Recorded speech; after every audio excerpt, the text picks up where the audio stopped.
Chiroyli oqshom barchaga. Siz Toshkent telekanalini tomosha qilyapsiz va biz jonli efirda ko'rsatuvimizni boshlaymiz. Efirda Taskin loyihasi. Har bir ota-ona farzandini aqlli, odobli va albatta baxtli ko'rishni istaydi. Ammo ba'zan mehr yetmaydi, ba'zida esa qattiqqo'llik ortiqcha bo'lib qoladi. To'g'ri tarbiya degan tushuncha har bir oilada har xil talqin qilinadi. Bugun biz shu muhim mavzuni, ya'ni bola tarbiyasi sir asrorlarini tajribali psixolog Dilafruz Abdutalipova bilan birgalikda tahlil qilamiz. Farzand ruhiyatiga zarar yetkazmasdan qanday qilib uni mustaqil, mehribon va albatta mas'uliyatli qilib voyaga yetkazish mumkin? Dastlab suhbatimizni mana shu savoldan boshlaymiz. Kayfiyatlar yaxshimi Dilafruz? Assalomu alaykum. Taklif uchun rahmat. Sog' bo'ling. Demak, savolimizni eshitdingiz. Boshlaymiz. Farzand tarbiyasida farzandni ham mehribon, ham mas'uliyatli qilib tarbiyalashda biz nimadan boshlashimiz kerak ishni? Juda chiroyli mavzu tanlanibdi. Ayni hozir ommabop, dolzarb. Ham farzandga ham mehrni, ham mas'uliyatni singdirish uchun bu ikki xil narsa. Bizda va shu o'rinda uni ham mehribon bo'lishi uchun. To'g'ri. Chunki ba'zan hozirgi vaqtda bolalar juda ham qahri qattiq bo'lib ketish ehtimoli yuqori. Bu nimaga? Bu internet ma'lumotlari ko'p, bu ayib emas, bu axborot ko'p. Har kuni internetda o'tirgan bola, siz bilmaysiz, agar nazorat qilmasangiz, u yerda zo'ravonliklar, telefonda nimadir kerak emas ma'lumotlarni ko'radi, o'zini yoshiga, ongiga ta'sir qiladigan roliklarni ko'radi va unda qahri qattiqlik, siz aytgandek mehribonlikdan asar ham qolmasligi ham mumkin. Shuning uchun imkon qadar mana shu telefonlarni ham ko'rib turish kerak. Bolalar nima bilan band? Aka-ukalar, opa-singillarni o'rtasida mehr uyg'otish uchun oddiy bitta texnika, ular yo'qligida bir-birlariga bir-birlarini maqtash, lekin asosiy bo'lish kerak. Ya'ni sen yo'qligingda senga bunday fikrda yo'q, mana shu ishingni qilib qo'ydi, sendan misolcha akang seni o'ylab, mana shu ovqatni senga olib kelibdi yoki singling uy xonangni yaxshilab qo'ydi, qayg'urar ekan sen uchun. Mana shu orqali ham mehr, sevgi sekin-sekin uyg'onadi, ya'ni mehribon. Aksincha bizada solishtiruv bo'ladi. Akang zo'r, singling yomon yoki bu nega ozoda, bu san shaltoq, qo'pol qilib aytganda solishtiruv yo'q, solishtiruv emas.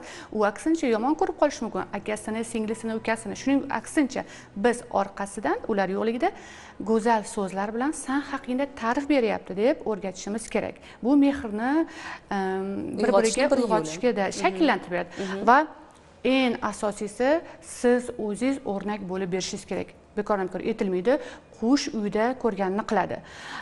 O'zingiz baqirib, jahlda yursangiz, lekin bir-biringizga mehribon bo'linglar, bir-biringlarni sevinglar desangiz, aka unday qilmaydi, singil unday qilmaydi.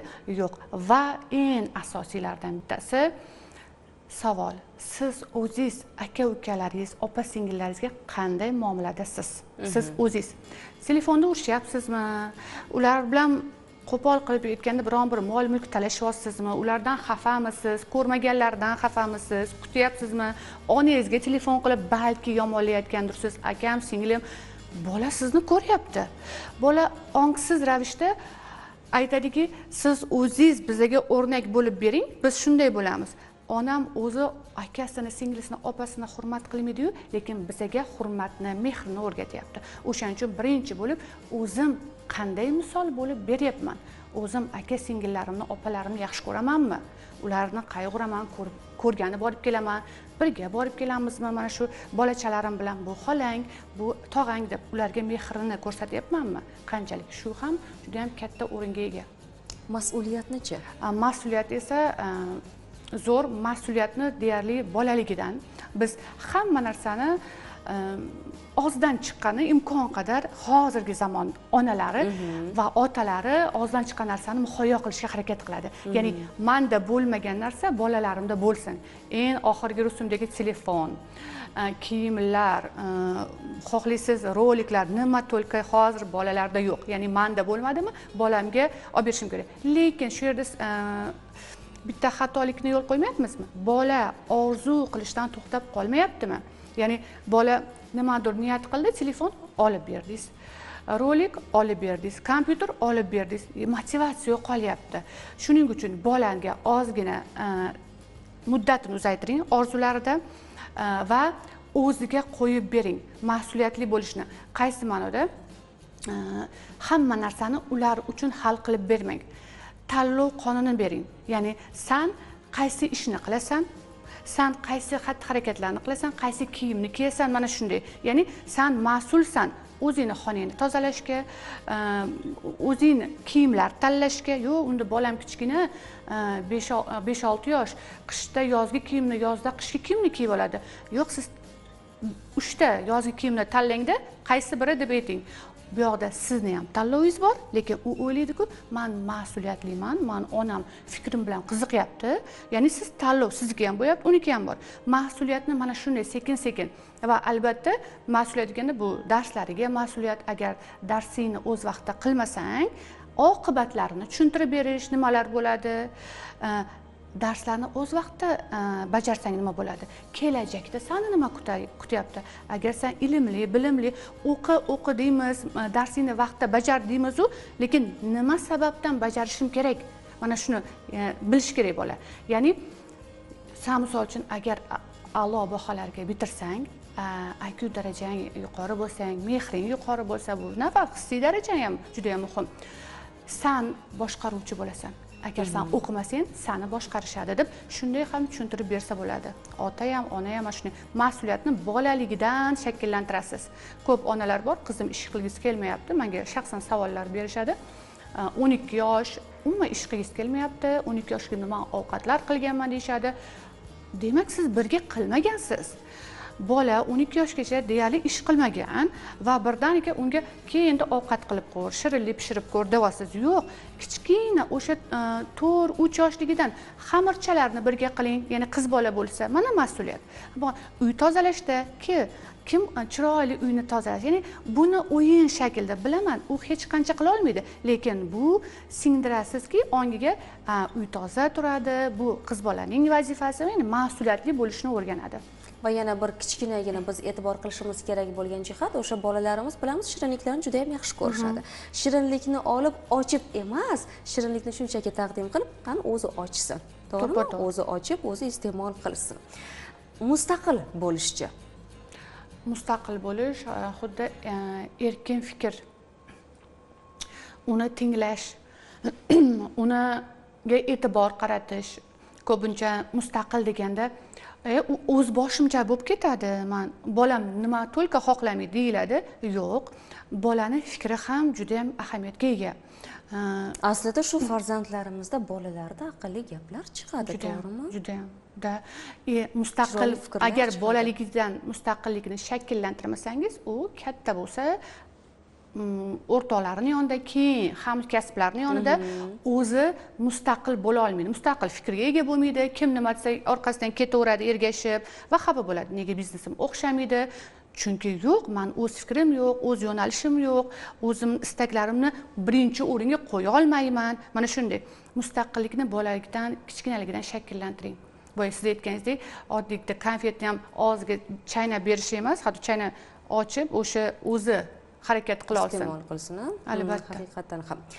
Azizlar, siz Taskin jonli loyihasini tomosha qilyapsiz. Malakali psixologimiz studiyamizga tashrif buyurganlar. Ularga qandaydir savollaringiz bor bo'lsa yoki bo'lmasa muammolaringiz bor bo'lsa yoki ko'nglingiz taskin topa olmayotgan qandaydir bir kichkina bo'lsa-da, lekin o'sha e'tiborli jiddiy muammolaringiz bor bo'lsa, albatta bizga qo'ng'iroq qilish imkoniyati sizda bor. 71 kodi bilan 244 01 41 raqamlarimiz ishlab turibdi. Albatta biz bilan bog'lanishingiz mumkin bo'ladi. Albatta bolalar psixologiyasi juda ham bir nozik jihatda, o'zi tarbiyani qachon, qanday boshlash kerak degan savollar ham ota-onalarni juda ham ko'p qiynaydi. Kimdirlar haddan tashqari o'sha mehrni ko'p ko'rsatib yuboradiki, kelajakda mevasini ko'rishmaydi. Mana shu jarayonda ota-ona o'zi nimaga e'tibor qaratish kerak ko'proq? Nima qilish kerak? To'g'ri, savolingizda javob ham bor. Keragidan ortiq mehr berish, bu giper apikun deyiladi ruschasiga, ya'ni giperopeka. Shunday ota-onalar borki, bola ko'pincha bu ko'p kasal bo'lgan bola bo'lsa, bitta farzand bo'lsa, juda ham qattiq kutilgan farzand bo'lsa, unga og'zidan chiqqan narsa muhayyo qilishni boshlaydi. U bilan o'ynama, etga borma, hatto katta bo'lsa ham bunga uylan, bunga erga, shunaqangi opeka kuchli bo'lib ketadiki, bola onam bor-ku, dadam bor-ku, hal qilib beradigan. Afsuski, boyaga aytganingizdek, bu biznesga, kelajakda biron bir o'zini sohasiga, fikriga, hatto oilasidagi, muhitdagi o'rniga ham ta'sir qiladi. Chunki hamma narsa tayyor bo'lgan. Ota-ona ham omonat. Shuning uchun xuddi polaponcha qushlarni erkinlik bergandek, agar giperopekun bo'lib, mehr bilan bo'rttirib olsangiz ham, bola rivojlanmay qoladi. Siz tayyorini olib kelib beryapsiz. O'shaning uchun mehrda ham haqiqatdan balans bor. Qayerdadir men tushuntirishim kerak, qayerdadir u tushkun ahvoldami, mehr, sevgi, e'tibor berishim kerak, qayerdadir mana shunday. Sovuqqonlik ham kerak emas. Bola ko'chadan mehr olmasin. Lekin mehr bilan ham o'sha mehr deganda hamma har xil narsani tushunadi. Og'zidan chiqqan narsani muhayyo qilib, ya'ni unga tanlov ham bermasdan hamma narsani muhayyo qilish. Xo'p, mana Dilafruz qarang. Ko'pchilik ota-onalar o'sha kichkinaligidan to'g'ri tarbiya berishga harakat qiladi. Bu noto'g'ri. Buni unday qilma, haliga aytganingizdek, o'sha shirinlikni ham ochib bermasdan o'zing och, haddan tashqari har bir daqiqasini nima to'g'ri, nima noto'g'riligini tushuntirishga harakat qiladi, lekin tashqaridagi insonlar buni ko'rib, misol uchun deylik, oila a'zolari, bu bola-ku, bolaligini qilsin, o'ynasin, xohlaganini qilsin. Qaysi bittasi to'g'ri psixolog sifatida? Ota-ona har doim yonida bo'lib, har bir daqiqada nima to'g'ri, nima noto'g'ri, kimga qanday gapirishni o'rgatishi. Bu shunchalik o'sha bolaligini olib qo'yish deganimi? Yo'q, albatta. Har doim boya aytgandek, zolotaya seredina deydi, ruschasiga oltin me'yorlik, deb bolani ham qistash ham kerak emas. Kerakli, o'rinli paytlarda gaplashib olish va hamma yonida shart emas. O'zi aqllilik qilib bolani tarbiyalash hamma yonida. Chunki ko'pincha e'tibor qilsangiz, bolangizni tarbiyalayotganingizda kimnidir rahmi kelib ketadi va aralashib qolsa, bolani fikri o'zgarishni boshlaydi. Onam gapirgan bilan dadam yonimni oladi deb bolani tarbiyasiga zarar keltiramiz. Aslida foyda xohlovdingiz siz.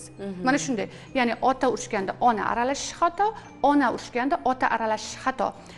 Tarbiyani ham hech kim yo'qligida imkon qadar bola bilan alohida gaplashib olish kerak. Juda ham yaxshi.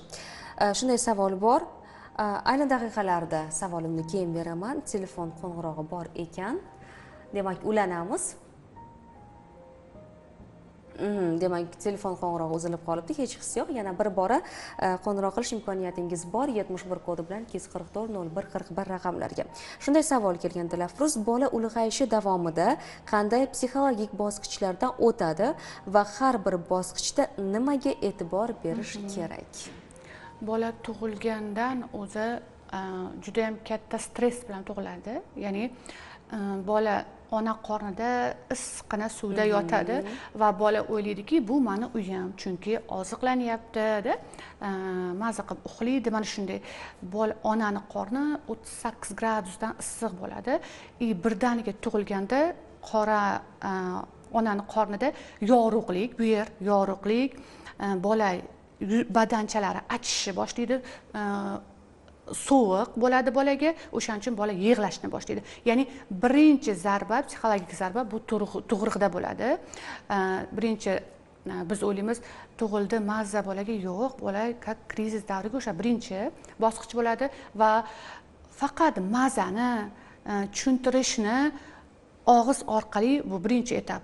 Men yig'lasam, ovqat berar ekan onam, men og'iz orqali mazani ham sezadi. Yig'ini ham, qorni og'risa ham shu og'iz yig'i orqali birinchi bosqich mana shu. Va bu yerda xatolik qayerda? Agar bolam yig'lamayapti-ku deb emizmaslik, e'tibor qilmaslik, bolani men yig'lamasam, demak, onam menga qaramas ekan deb faqat yig'laydi va bu katta bo'lganda ham shakllanadi. O'shaning uchun bola yig'lamayapti, 4 soat emizmadim, 6 soat uxlab yotdi. Yo'q, qarang, xabar oling. 4 soatmi chaqalog'imi, chaqalog'ini har 2 soatmi taxminan shunda emizish kerak. Ya'ni yig'lashni kutib o'tirish kerak. Bu ham katta bo'lganda ong ostiga deymiz va psixologiyada muhrlanadi. Ya'ni men faqat yig'lasam, nimagadir qaysarlik qilsam, keyin menga nimadir berishadi. Birinchi yoshda bo'ladi. Keyingi yosh bu 3 yosh. Bola 1 yoshdan keyin o'sha dunyoni o'rgandi nimadir va 3 yoshgacha ota-onani o'sha xatti-harakatlarini eslaydi. 2 yoshdan keyin imkon qadar ko'proq insonlarni yuzini ko'rish kerak. Unda vizuallik rivojlanishni boshlaydi va 3 yoshda yasam davri bor, men o'zim davri. Bola endi biladiki, o'zim qoshimni ushlab ovqat yeya olaman. Ona nima qiladi shunda? Yo'q, o'zi yedirib qo'yadi, to'kasan, ustingni kir qilasan. Yo'q, bering, ustini kir qilsin-da, to'kib ko'rsin, u yeb ko'ryapti. Kiyimingni o'zing kiya olmaysan, bola istaydi o'sha payt. Teskari kiyishi mumkin, kiya olmasligi mumkin. Ana o'sha yerda ham erkinlik bor, o'sha yerda ham siz aytganingizdek mustaqillik bor. Bering. Teskari kiysa ham bering, ovqatni to'ksa ham 3 yosh yasam davrida men o'zim deb aytishadi. Unda bu ham krizis davri bola uchun. Ona mana shunaqangi raqobatga tushib qoladiki, bola hech narsani bilmaydi, men qilaman. Yo'q, siz shakllantiryapsiz menini. Undan kiriz davri esa maktabga chiqish bosqichi, uyda o'tirgan bola bo'lishi mumkin, bog'chada erkalangan, uyqu normalni, ya'ni o'z xohlagancha erkalangan bolalar birdaniga qo'liga ruchka, qog'oz olib 3-4 soatlab o'tirib dars qilish kerak. Hech narsa mumkin emas. Ana shu paytda ham bolani ota-ona juda ham qattiq qo'llab-quvvatlash kerak. Hamma o'qiydi dedim, yo'q, hammaning psixikasi har xil. Hamma bola qabul qilishi har xil. Shuning uchun mana shu 6 yoshdan keyin 7 yoshga o'tar davrisi ham krizis davri hisoblanadi. Bola maktabga kirganida yangi o'rtoqlar bilan tanishuv, adaptatsiya kerak. Ular bilan yangi ma'lumotlar, axborotlar, necha baho olding savol. Birinchi bo'lib beriladigan ota-onaning savoli bolam necha baho olding? Yo'q, bolam necha baho olding emas, bolam bugun maktabda nimalarni o'rganding deb aytish kerak. Ana o'shanda u fikrlay boshlaydi, ha, nimadir o'rganganimni, yana tahlil qiladi va aytib beradi. Mana shuni ham e'tiborga olish kerak. Va imkon qadar birinchi no'lavoy deyiladi 6 yoshdan keyingi ustozlarni mehribon ustozlar tanlash kerak. Biz qattiqqo'l xohlaymiz, talabchan imkon qadar. Chunki u darsga sevgini uyg'ota olish kerak. Keyin esa qattiqqo'l ustozlarga beraverasiz. Mana shunday. Va buni etaplari bor. Keyin o'smirlik davri bor. 12 dan hozir 9-10 dan boshlanadi. O'smirlik davri juda bir ota-onalarga eng murakkab davr. Ha, murakkab vaziyatlarni keltirib chiqaradigan davr va munosabatni aynan mana shu davrda yaxshi o'rnatib olish kerak menimcha. Va bu jihatga ham hozir to'xtalamiz.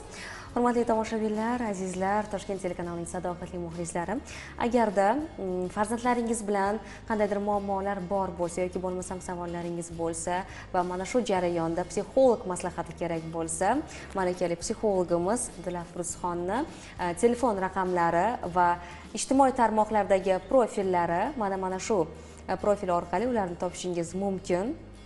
Telegram manzilingiz aynan mana shu raqamda, Dilafruz. Telegram, YouTube, Instagram hammasi. Barchasi demak mana shu raqamda va mana shu profillarda bemalol maslahatlarini olishingiz mumkin. Ayni daqiqalarda bizga bir muxlis qo'ng'iroq qilib tushdilar. Assalomu alaykum. Siz jonli loyihamizga qo'ng'iroq qilib tushdingiz. Sizni eshitamiz. Marhamat. Men gapirishim. Marhamat, savolingiz bor bo'lsa. Men gapiraymi? Gapiravering, siz efirdasiz. Hozir savol berdinglar. Tarbiya bo'yicha boshqa bir narsa.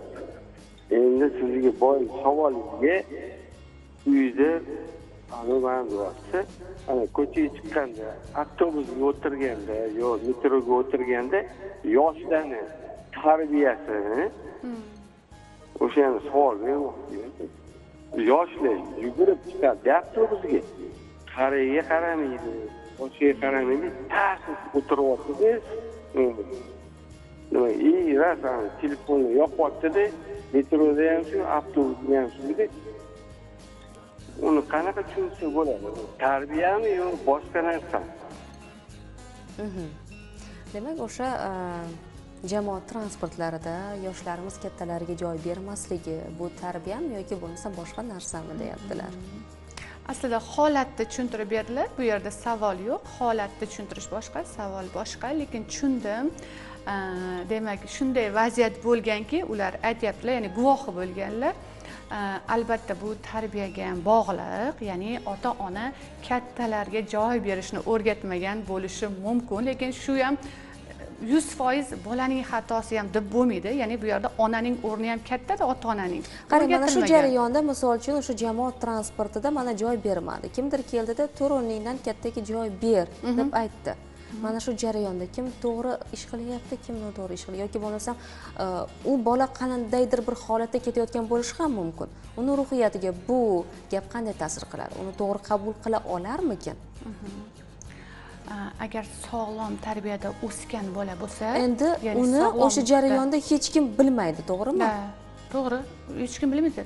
Lekin sog'lom muhitdagi bola bo'lsa, ya'ni uyda mehrni, e'tiborni qaratgan bola bo'lsa, endi balki haqiqatan aytganingizcha sog'liq yaxshi emas, charchab qolganda, sportdan kelayotgandir, nimadir, ya'ni bilmaysiz. Lekin katta inson kelib, o'rningdan tur, joy bersa, tarbiyali bola turib beradi. Agar sog'lig'i joyida bo'lsa, agar yo'q deb o'tirayotgan bo'lsa-da, demak, oilaviy muhitda mana shunday kattalarga izzat, hurmat o'rgatilmagan. Mana shunday. Afsuski shunday holatlar ham bo'ladi. Tushunarli. Ruhan sog'lom bola qanday belgilar bilan ajralib turadi? Ruhan sog'lom bola biz o'ylaymizki, ruhan sog'lom bola hamma aytganini qiladigan, poslushniy deyiladi ruschasiga. Yo'q, unday emas. Hamma aytganingizni qiladigan emas. Ruhan sog'lom, ayniqsa kichik yoshli bola hamma narsani sindirib ko'radigan. Aytadi, bitta ona aytayotdilar.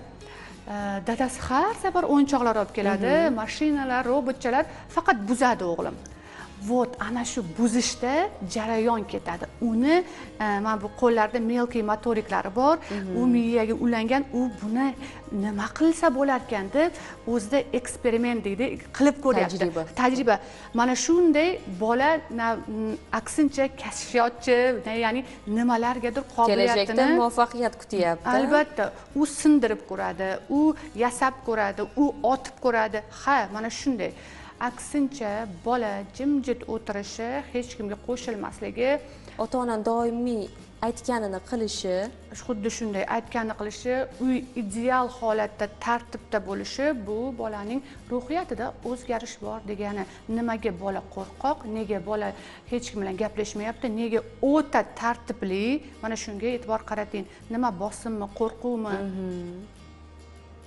Endi bu ham balans, endi faqat hamma narsani buzsa yaxshi ekan emas. Ko'pincha kichkina bola bo'lsa, o'yinchoqlarni buzib ko'rsa, bu norma deyiladi. Bu u bezori ekanligidan emas, u shunchaki o'rganyapti. Mana shunday. Xo'p, bugungi kunda mana yana ijtimoiy tarmoqlar juda ham rivojlangan va mana shu jarayonda esa bolalarimiz, farzandlarimiz ko'pchilik o'zi ota-onalarning og'riqli nuqtasi gadjetlarga yopishib qolishgan. Uni ruhiyati ko'ryapmiz ijtimoiy tarmoqning o'zida ham. Farzandi jim o'tirishi uchun 3 yoshli, 2 yoshli bolasiga planshetni berib qo'yyapti. Xo'p, kelajakda bu bolalarning ruhiyati qanday bo'ladi? Boya aytganimizdek, joy bermaydi-da.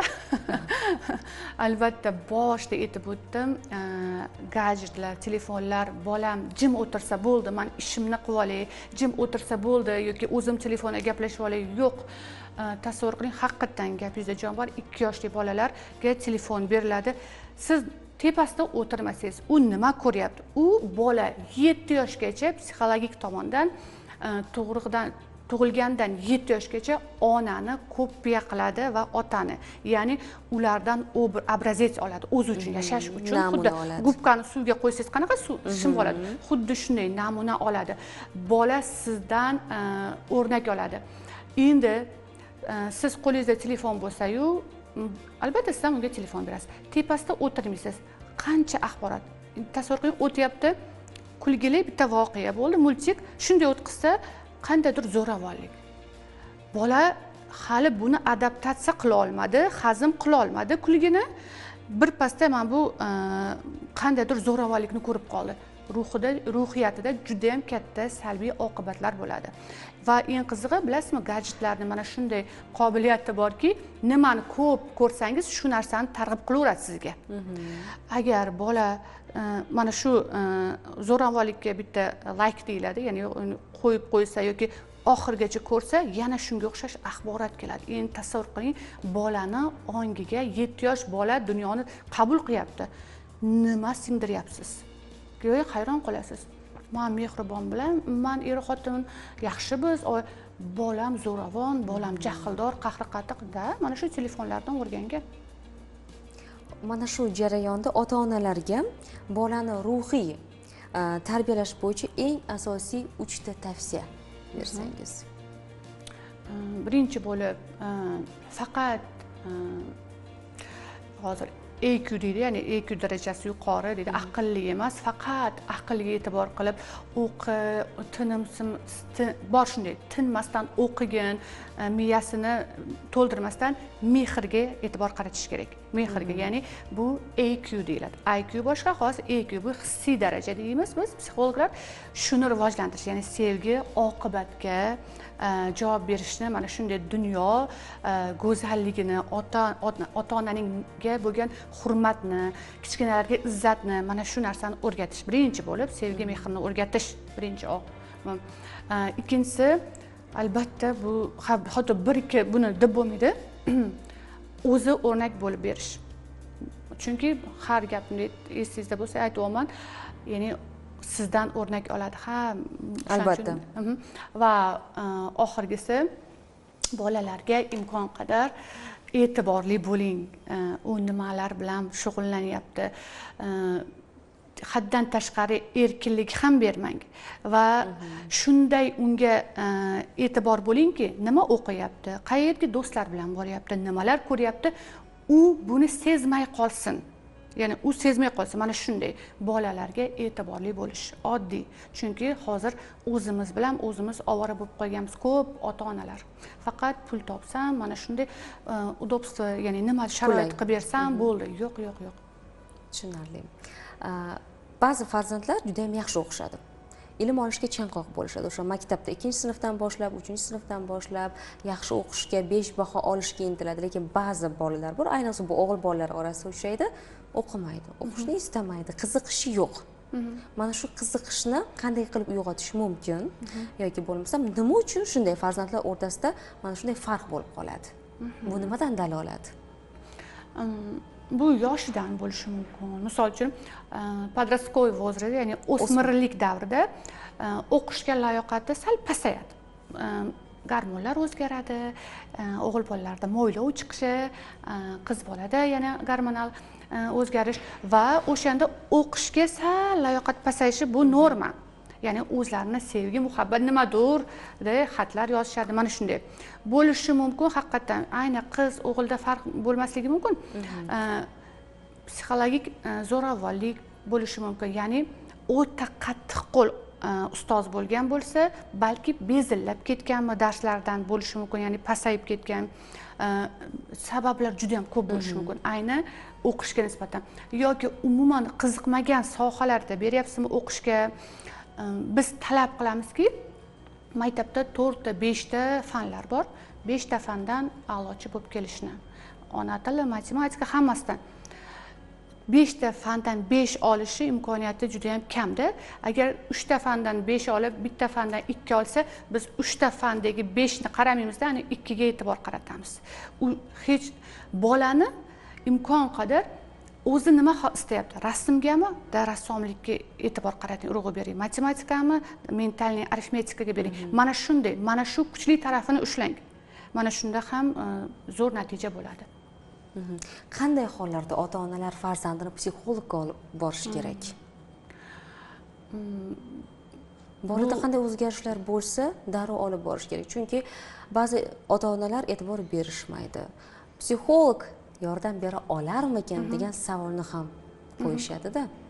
Albatta yordam berishi mumkin, chunki mutaxassislar bilan bu ustida ishlagan, o'qigan, o'shaning uchun har kuni shunday insonlar bilan, bolalar bilan ishlaydi, tajriba orttiradi. Bu qo'rqoq bo'lib qolsa bola, gaplashmay qo'ysa, yig'loqi bo'lib qolsa, enures kasalligi bor, duduqlanish bor, juda ham ko'p buni bolalarni psixologga olib borish sabablari juda ham ko'p. Bolangiz hech kimga Oddiy belgilarchi? Oddiy qanday? Oddiy belgilar qo'rqoq bo'lib qolsa, yig'loqi bo'lib qolsa, hech kim bilan gaplashgisi kelmasa, demak, unga bosim bor. Demak, ruhiyatida o'zgarish bor. Mana shu. Tushunarli. Jonli efirimiz davom etadi azizlar va bizda yana bir qo'ng'iroq bor. Hozir ular bilan bog'lanamiz. Assalomu alaykum. Siz efirdasiz. Assalomu alaykum. Va alaykum assalom. Marhamat, savolingizni berishingiz mumkin. Hormanglar tuzumsizlar. Rahmat. Ko'rsatuvli zo'r ketyapti, xudo xolasa boshqalarga ham manfaatli bo'lyapti. Menda bir savol bor edi. Marhamat. Mani 6 yoshli ikkita egizak farzandim bor. Ikkita qizim. Umrzoq bo'lsin. Ular Kachuchkiga boradi, shu shug'ullanishlarga boradi. Bitta qizim, katta qizim sal aktivroq, kichkinasi sal turadi, ya'ni bu narsalarni o'rganish bo'yicha. Narsalarni o'rganish, o'ziga ya'ni ilib olishlar bo'yicha sal passivroq harakat qiladi. Savolim shu, kattasini maqtasam, kichkinasi xafa bo'lib qolyapti. Keyin ularga qanaqa qilib ikkalasini bittani qada olib ketishga ozgina qiynalyapman. To'g'risi. Hozir ko'rib ko'rsatuvdan bir savol berishsa, xudo xolasa yaxshi bo'larmikin degan maqsadda qoldim o'zi. Rahmat. Albatta, malakali psixologimiz o'z maslahatlarini beradilar. Juda ham ajoyib va o'rinli, kerakli savol. To'g'rimi? Haqiqatan ham farzandlar har xil bo'ladi. Boyagi savolimga o'xshash savolda, o'sha ko'proq harakatchan, qiziquvchan, izlanuvchan, ikkinchisi esa baribir go'yo xohlamaydi. Nima uchun shunday? Va kattasini maqtasam deyaptilar, kichkinasi xafa bo'lib qoladi. Mana shu jarayonda ota-ona nima qilishi kerak? Albatta, bu yerda solishtiruvni his qiladi. Tasavvur qiling, men ham sizni kim bilan solishtirsam, uni maqtasam, kasbingiz bir xil, siz xafa bo'lasiz. Bolacha xafa bo'lmasa ham, "Voy, men ham shunaqa ishlayman-ku" degan katta inson bo'lsa ham, bizga solishtiruv yoqmaydi. O'shan endi bolani tasavvur qiling, kichkina ongi bilan u nima? Ota bu kuch, g'ayrat, ota eng birinchi sevgan inson hisoblanadi psixologik tomondan. Mana shunday inson kimnidir maqtayapti-da, hatto opa singlisi bo'lsin, egizagi bo'lsin, meni maqtamayapti. Bu zarba. Shuning uchun bu qizingizni nimasidir kuchli tarafi bor, bunda nimadir. Ikkalasida har bitta insonda kuchli tarafi bor. Misol uchun, bu pishiriqdan misol yoki bu qaysidir fanda, misol uchun, sen matematikadan, sen ona tilida zo'rsan. Sen nimadadir mana shunday maqtash mumkin yoki bu xafa bo'lmasin deb birinchi buni maqtab o'tasiz va minusini aytasiz va buni ham maqtab o'tasiz va yana minusini aytasiz. Ya'ni kamchiligini. Albatta, o'shanda bu solishtiruv emas, o'shanda birdaniga zarba emas, siz tushuntiryapsiz. Sen deysiz, mana shu jihatlaring yaxshi, lekin mana bu qilgan ishing yomon va eng asosiysi bolaga sen yomonsan emas, mana shu xatti-harakatlaring yomon, xatti-harakatlar yomonligini tushuntirish kerak. Ya'ni o'zini yomon deb o'ylash kerak emas. Imkon qadar agar ulardan nimadir istasangiz, yaxshiroq o'qishni istasangiz, alohida uni kamchiligini alohida aytish. Biz ko'pincha mutaxassislar e'tibor beramiz-da. Dadam solishtirgan deb juda ham katta ayollar yig'laydi. 40-50 yoshli, opamni ko'proq yaxshi ko'rgan, singlimni yaxshi ko'rgan, meni doim 2 olasan yoki 3 ol, vaholanki menda unday emasdi yoki uni ko'proq achomlardi. Mana shunday. Ana shu uni kamchiligini alohida aytish. Bu bolaning kamchiligi emasda, temperamentiga bog'liq bo'lishi mumkin. Xolerik bolalar bor, energichnik, har qanday vaziyatni uddalaydi. Hattoki uddala olmagan vaziyatni ham shunday sizga gapirib beradiki, siz ko'zingizni yumasiz, ya'ni kechirib yuborasiz o'sha qilmagan ish uchun. Bolalar bor, flegmatik bolalar bor. Bu og'ir bosiq deyilgani, ya'ni bu bolalar o'zini olami bor. Mana shunday. Ular sekinroq o'zlashtiradi. Shunisiga ham qarash kerak. Uni o'zlashtirishi sekin, buniki tez. Tushunarli. Ayni daqiqalarda jonli efirimizga yana bir muxlisimiz qo'ng'iroq qilib tushdilar. Assalomu alaykum. Siz efirdasiz. Assalomu alaykum, yaxshimisiz? Va alaykum assalom. Kech bo'lganda bezovta qildim. Savolim bor edi. Biz juda ham xursandmiz, albatta, marhamat. Meni 3 ta farzandim bor. Juda ham yaxshi. Katta farzandim aktiv, zo'r, aktual. Ikkinchi qizim ozgina odamoviroq, hech ham odamlarga qo'sha olmayman. Ko'p yig'loqi, asabiy. Gapini ham yig'lab, tushuntirib gapiradi. Bunga nima maslahat bera olasiz degan Necha yosh dedingiz farzandingizni? 2 yoshda hozir. 2 yosh? 3 yosh. 3 yosh ekan. Juda ham yaxshi. Demak, boyagi savolimizga o'xshash, ya'ni bir farzandlar aktiv, ikkinchisi esa odamoviroq, ya'ni qo'shilib keta olmaydi. Mana shu jarayonda men qanday yo'l tutishim kerak, nima qilishim kerak deyaptilar. Xuddi boyagi savolga o'xshaydi, ya'ni bu yerda albatta ya'ni temperament, undan tashqari bolacha yoshiga e'tibor qarating, shuning uchun yoshini so'radim. 3 yosh bola endi shakllanayotgan bir novdachada, novdani egib sindira olasizda, uni yoki daraxt qilib gurkiratay olasiz. O'shaning uchun ana shu siz o'ylashingizcha rivojlanmayotgan bolangizga ko'proq qo'l ishchalari, ko'proq u bilan suhbat, xuddi kattalardek gaplashish mana shu bolani rivojlantirish, ya'ni siz tomonidan eng katta yordam hisoblanadi. Va xotir olmang, 3 yoshda endi bolalar rivojlanyapti. Imkon qadar suhbat, ko'proq suhbat, birga o'yin, mana shunday. Bolalar hech narsani esla olmasa ham, lekin ota-ona birga o'ynagan o'yinlarini eslab qoladi. Tushunarli. Bolalarda stress yoki bo'lmasam o'sha tashvish belgilari qanday namoyon bo'ladi?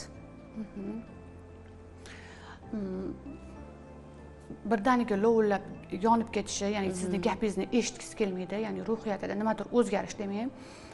Doim o'zini haq deb bilishi, aybdorlik hissi o'ta yo'qligi, ya'ni men kechirim so'ralmaydigan bolalar bor. Har xil buni ruhiyatida balki 12-14 yosh bo'layotgan bo'lsa, ichib ko'rayotgandir, chekib ko'rayotgandir, hamma narsa bo'lishi mumkin.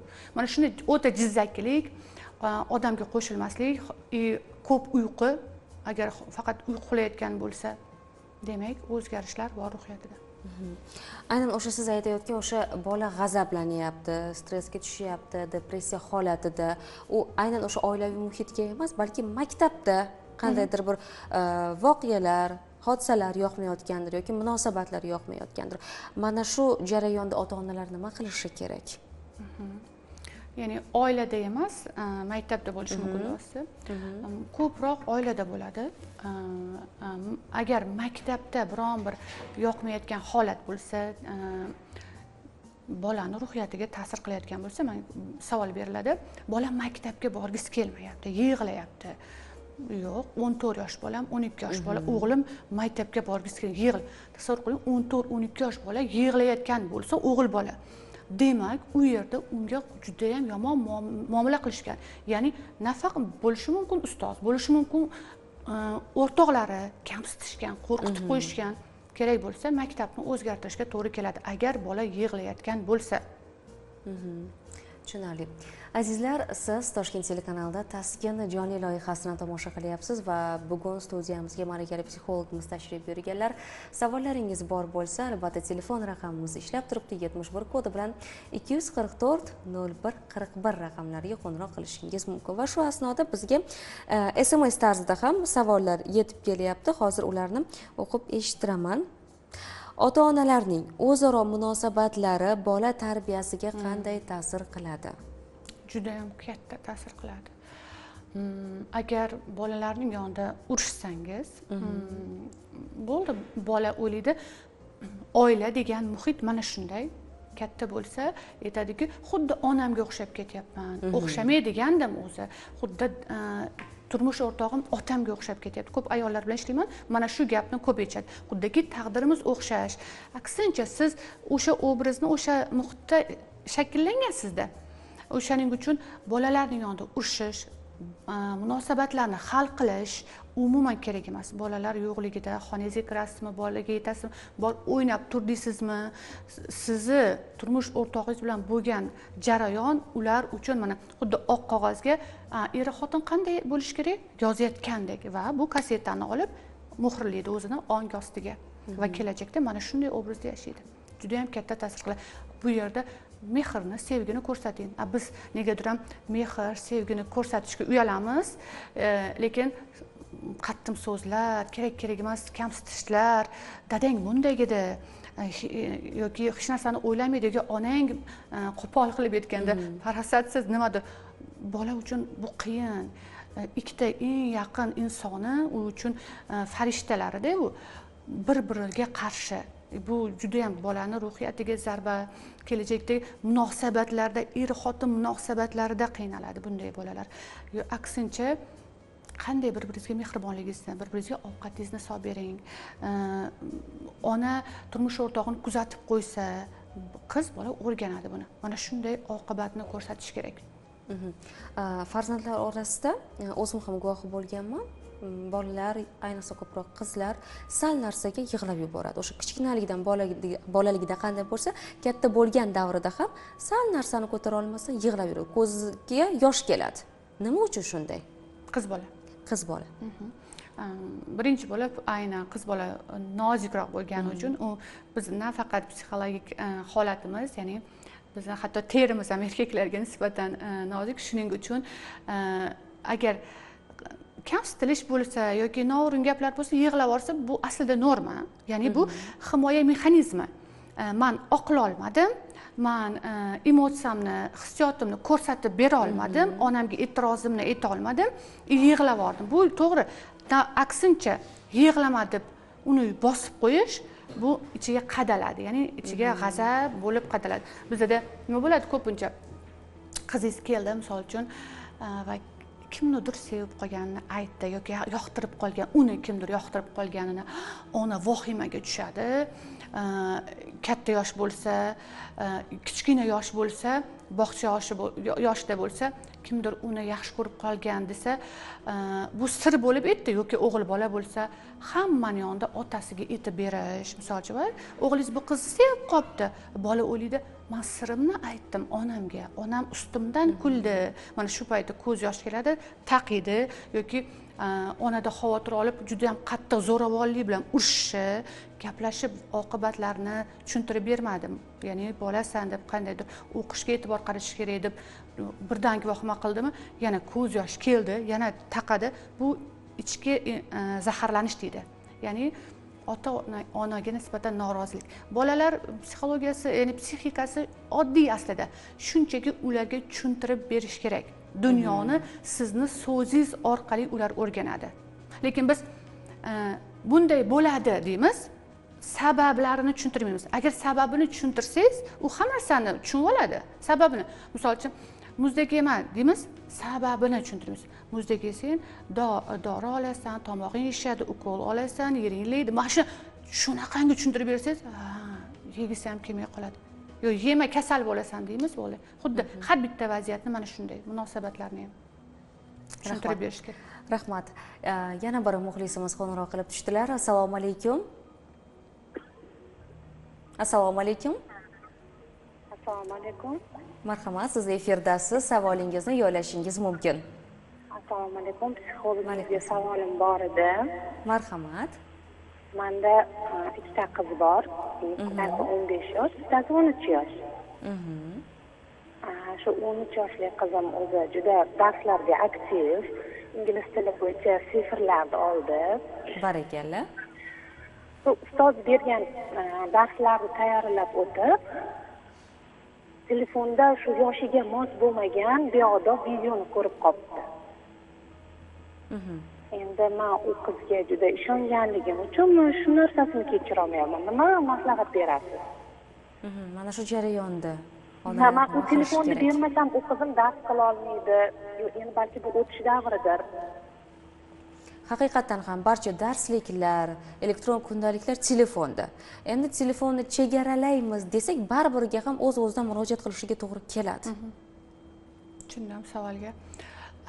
Birinchi bo'lib, bu bolada ayb yo'q, qaysi ma'noda bolani oqlamoqchi emasman. Boya aytib o'tgandek, to'satdan chiqib qoldi. U qiziqib ko'rdi, ya'ni u axborotni o'rganyapti.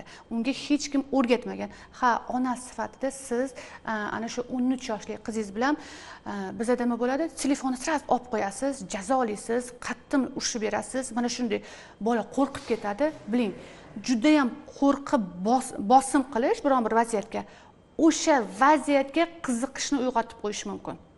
Ya'ni bizda qiziqishni siz tushuntirib berishingiz kerak boyagi sabab, oqibat, mana shunday. Qizim, sen yaxshisan, yaxshi o'qiysan, nima aytdilar, ingliz tilida faolsan, mana shunday 3-4 ta yaxshi xislatlarni sanab o'tasiz. Qarang, gaplashish jarayoni. Keyin lekin mana shu rolikni seni telefoningda ko'rib qolganimiz, sen ko'rishing, mana shu xatti harakating yaxshi emas. Ya'ni sen o'zing yomon emas, bu xatti harakating yaxshi emas. Buni oqibatda nimalar bo'lishini chiroyli qilib qizingiz bilan gaplashib olishingiz kerak. Birdaniga qattiqqo'llik, zo'ravonlik, telefonni olib qo'ysangiz, hattoki psixologik travma oladi. Agar telefonni chunki o'rgatilgan, olmoqchi bo'lsangiz, muddatini kamroq qilishingizga to'g'ri keladi. Misol uchun, kun bo'yi telefonda yonidamidi, endi faqat 3 dan 4 gacha, 2 dan 3 gacha yoki 1 soat, 2 soat mana shunday. Ya'ni qancha vaqtga bergansiz muddatiga. Dilafruz, mana hozir aytyapsiz, gaplashishingiz kerak deb. Ba'zi bir mavzularda o'sha qiz bola o'zini onasi bilan gaplasha olmaydi. Uyaladi yoki bo'lmasam ona ham biroz sal uyaladi. Yon atrofdagilardan iltimos qilishi mumkin. O'zi umuman olganda qiz bola va onani o'rtasida hech qanday sir bo'lmasligi uchun, bemalol gaplasha olishi uchun nimani boshlash, qanday munosabat o'rnatish kerak? Qanday qilib? Aytgan gapingizda turishingiz kerak birinchi bo'lib. Agar siz nimalardir va'da bergan bo'lsangiz, boyagi sirlarini hammani yonida, o'sha 5 yoshli qizingizni ham hammani yonida u buni sevib qopti desangiz yoki nimadir olib beraman 5 ga o'qisang deb o'sha narsani olib bermasangiz, ya'ni qancha gaplaringiz ustidan turmayapsiz, u sizga ishonmaydi. Siz oddiy narsalarni undan ishonchidan chiqqansiz. Gapingizda tursangiz, bola siz bilan ishonadi va suhbat, gaplashadi. Har kuni 20 daqiqa bola bilan gaplashing. Har kuni imkon qadar. Qachon oxirgi marta bolangiz bilan 20 daqiqa har bitta ota-ona gaplashgan? Voy, har kuni gapiraman. Yonimda gapirasiz, baland pozitsiyadan, baland. O'qi, qil, tozalab qo'y. Mana shu baland, Dorini ich, darsingni qil, baland. Yo'q, pastga tushing. Uni uroviniga to'g'ri keling. O'tiring choy ustida. Bolam, kuning qanday o'tdi? Nimalar o'rganding maktabda? Do'stlaring kim? Keyin shanba kuni do'stlaringni chaqir. Do'stlari kim bilan do'stlashayotganini ko'rasiz, hurmat bildiring ularga. Nima orzu qilasan? Mana shunday, ya'ni shunday savollar borki, bolani o'ylantirib qo'yadi. Nima deb bo'lsa inson do'sti bo'lishi kerakmi? U yo'q deyishi mumkin. Demak, uni kimdir xafa qilgan, do'stlari xafa qilgan. Mana savollar orqali siz do'stona gaplashyapsiz. Savollar orqali uni ruhiyatini bilib olasiz. Mana shunday. Kichkina bolacha bo'lsa, nimaga qushlar uchadi, odamlar uchmaydi? Bu kreativniy fikrlashga, o'ylab ko'radi. Nimaga rostdan ham? Mana shunday savollar orqali birinchidan unga qiziqarli, ikkinchidan ishonch hosil qiladi. Suhbatdoshi siz ekanligingizni biladi. Ertaga savol uyg'onsa hayotida yugurib kelib sizning yoningizga savollarini beradi. Birinchi bo'lib mana shu ishonch ko'prigi deyiladi psixologiyada. Suhbat orqali mana shunday. Umuman suhbatlashmasangiz hech qanaqa sizga ishonmaydi. O'g'il bola va qiz bola tarbiyasi baribirga ham boshqacha bo'ladi. Mana shu jarayonda ota-onalar nimalarga e'tibor berishi kerak? O'g'il bolaga ko'proq qat'iyatiga, jasoratiga e'tibor qaratish kerak. Qanday qilib shakllantirish kerak? O'g'il boladan yo'q narsaga maqtab bo'lmaydi. Misol uchun, voy shakar bolam, asal bolam emas, kuchli bolam, jasur bolam. Mana shunday. Imkon qadar mana shunday qilgan xatti harakatlariga, olgan medallariga, otasiga qarashganiga, mana shunday boksga boradimi, mana shunday sportga ko'proq bering o'g'il bolani, kurashga bering. Mana shu orqali har kuni musobaqadan kelsa nima qilding? Voy, sen zo'rsan. Mana shu bitta sakrab qo'ysan, maladetsan. shirinsan, shirinsan, shakarsan emas, bu gaplar qiz bolaga aytiladi. Qiz bolani boricha maqtang. Go'zalligini, shirin so'zligini, erkaligini maqtang, boricha. Mana shunday qiz bola ota-onaning sevgisiga to'yinib o'sish kerak. Mana shunday. Juda ham yaxshi. Siz o'zingiz ham shirindan shakar farzandlarning onasiz, ham psixolog, ham ona sifatida ota-onalarga qanday maslahat bergan bo'lardingiz? Nimalarga e'tibor berishlari kerak? Siz nimalarni qo'llaysiz farzandlar tarbiyasida? Imkon qadar haftada hech bo'lmasa bir marta birga ko'chaga chiqib ovqatlanishni, ya'ni ayni bolalar bilan, turmush o'rtog'ingiz bilan alohida borishingiz kerak. U ham munosabatlarni yaxshilaydi, lekin bolalar bilan birga ona va bola alohida. Ona bolada, ota bola borsangiz ham bo'ladi. Men o'zim ham olib boraman. Bir ona, men o'zim shaxsan va ular bilan gaplashib o'tiraman. Xuddi ular do'stona gaplashishadi. Xuddi do'stlar, men tepadan bo'lmayman-da, pastdan. Hatto telefonda nimadir ko'rayotgan bo'lsa, aytdim-ku, boya tergayotganingizni bildirmang. Uni nazorat qiling. Voy, bu qanaqa rolik? Bu rolikda nima qiziq senga? Mana shu orqali u bilan suhbatni o'rnataman. Haftada bir marta ular bilan vaqt o'tkazish, ya'ni boring piknik qiling, boring biron bir shirinlik yeng, bitta morojnikka borib keling. Muzqaymoq. Albatta, muzqaymoq yeb keling. Mana shu va umuman ko'proq quchoqlash. Bolaga ota-onaning quchog'i kerak. Bolani agar 8 martadan ko'proq quchoqlasangiz, bu psixologik isbotlangan immunitet rivojlanadi, ya'ni immunitet mustahkam bo'ladi, kam kasal bo'ladi va mehr uyg'onadi va kerakligini biladi. Men kerakman. Bizda achomlar bor, darsingni qil, bor o'yna. Yo'q, quchoqlang, uni hidini hidlang. Mana shunday u sezsin. Mana bu yerda biz aytamiz 4-chakra deyiladi, ya'ni qalbda. Ana shuni his qilib ko'ring, bola sezadi. Bu quchoqlashish bilan bunday mehr qilib qo'yganingiz sezadi. Kamida 8 marta quchoqlashish kerak. Aslida psixologik tomondan bir kunda 8-12 marta. O'shanda hatto sinab ko'ring, bolalar kam kasal bo'ladi. Meni yonimga konsultatsiyamga bir ayol kelganda, boshlarida nimadir chiqayotgan ekan, qizlarning boshchalarida toshmalar bor. Mana shu savol bilan kelganlar.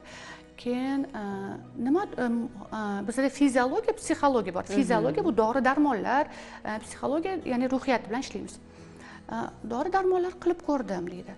Shifokorga bordim, ketmayapti. Nima deb o'ylaysiz? Keyin qizingiz nima hozir? Endi holatini o'rgandim. Qizingiz hozir nima? Faqat bir o'zi yotadi. Mana shunday alohida bo'lib qolganda. Mana shu boshiga qo'lingizni qo'yib, taxminan 7 kun dedim. Taxminan 7 kun boshini silab yoting. Unga bildirmang dedim. Men aytganimni aytmang dedim. Shunchaki uni maqtang, yaxshi ko'rishingizni ayting. Shunchaki ayni xuddi haqiqatan biotok har bitta insonda bor. Uni silab, o'sha biotokni o'tayotganini his qiling. Ona bilan bolada shunday quvvat bor. Va keyin bir haftadan keyin menga javobini aytasiz. Haqiqatan bir haftadan keyin Telegramga yozibdilar, toshmalar ketdi. Qarang, qanchalik onaning mehri bolaga shifo. Hattoki mana buni qorinchalari og'risa ham qilsangiz bo'ladi va bu bor narsa. Psixologik isbotlangan inson sevgan insonining yonida 20% ga og'rig'i kamayadi. Hatto bu turmush o'rtog'ingiz yonida bo'lsa ham, ota-onani sevadi farzandlar. Yonida quchoqlab o'tirsangiz, uni og'rig'i pasayadi. Juda ham yaxshi. Va xuddi psixologiyada, xuddi mana shu siz aytgan texnikalar juda ham ko'p, to'g'rimi? Agarda bolalar bilan munosabatlarda qiyin vaziyatlarga duchor bo'layotgan bo'lsangiz, albatta psixologni yordami kerak. Psixologga borish tavsiya etamiz, chunki baribirga ham bolalar o'zini gapini ota-onalarga ayta olmaydi. Bo'lishi mumkin. Psixolog tortib oladi, to'g'rimi? Mana shu jarayonda agarda Dilafruzxonni telefon raqamlari kerak bo'lsa yoki bo'lmasa maslahatlari kerak bo'lsa, marhamat, ekranlaringizda ularni ijtimoiy tarmoqlardagi profillari va shaxsiy raqamlari ko'rsatilib turibdi. Bemalol yozib olish imkoniyati bor yoki bo'lmasam suratga oling. Jonli loyihamizga ayni daqiqalarda qo'ng'iroq qilib ham savollaringizni yo'llash imkoniyatiga egasiz. 71 kodi bilan 244 01 41 raqami. Dilafruz, ba'zi bolalar haddan ziyod yolg'on gapirishni odat qilib olgan. O'zlari bilgan bilmagan holatda. Nima uchun shunday? Chunki qachondir rost gapirganda jazolangan. Birinchi bo'lib sabab shu. ya'ni ona nima deydi, ota-ona rost gapirsang men seni urishmayman. Keldi, aytdi, mana shu narsani sitirib qo'ydim, senimni urdim yoki keyin nima bo'ladi? Sen katta bo'lasan, seningni urasan, yo nega sindirasan, bu nech pulga olingan, senga ikkinchi telefon olib bermayman. Bola biladi. Demak, mumkin emas. Men jazolanar ekanman. Boyaga aytdik, ishonch yo'qda.